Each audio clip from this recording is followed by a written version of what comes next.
Hi, my name is Debashis Bhattacharya. It's a pleasure to speak to you today about a paper we have recently published in BioEssays about the endosymbiotic ratchet and plastid evolution. The co-authors of this paper are Julia Van Etten, Felipe Benitez, and Timothy Stevens, who are all members of my lab at Rutgers University in New Jersey.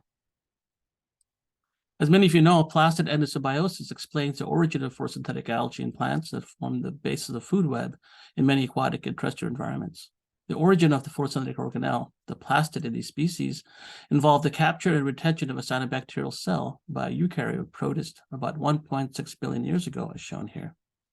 The radiation of this lineage into the archaeplastida that includes green algae in plants, red algae, and glaucophyte algae happened soon thereafter and gave rise to three distinct lines of descent that share very few characters of the host cell, besides the ancestral plastid.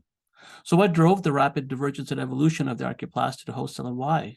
These questions are hard to answer using plants and algae as models because of their ancient origins. The photosynthetic amoeba Pollinella offers an excellent alternative model system because its plastid originated about 120 million years ago, and this novel algal lineage is still undergoing rapid evolution to allow its survival and its spread throughout the world. We analyzed genome and morphological data from several Pollinella lineages and found that they differ greatly from each other, both in terms of morphology, such as cell size and shape, but in particular with respect to genome size and structure. These genomes vary from about 700 million base pairs in size to almost 10 billion base pairs in Pollinella chromatophora. This contrasts greatly with the heterotrophic ancestors of Pollinella that have much smaller cells with relatively tiny genomes of about 20 to 40 million base pairs. These observations led us to propose the endosymbiotic ratchet hypothesis to explain the early evolution of novel photosynthetic lineages. Specifically, we postulate that plastid origin creates the ratchet that drives lineage innovation, speciation, and rapid divergence.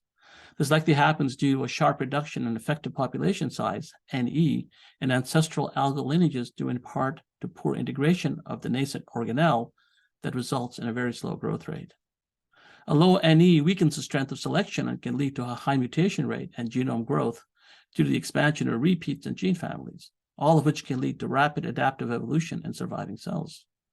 We believe that this period of rapid evolution drove speciation, promoting the origin of sister lineages occupying different habitats that underwent the ratchet independently, further driving them apart.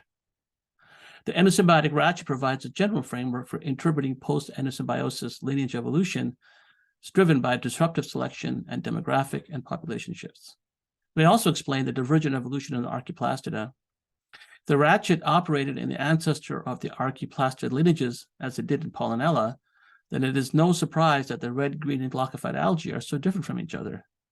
They may also have undergone a period of rapid divergent evolution during organelle integration and explored different light and nutrient environments to minimize the competition of the surviving cells in small, isolated populations with a low NE.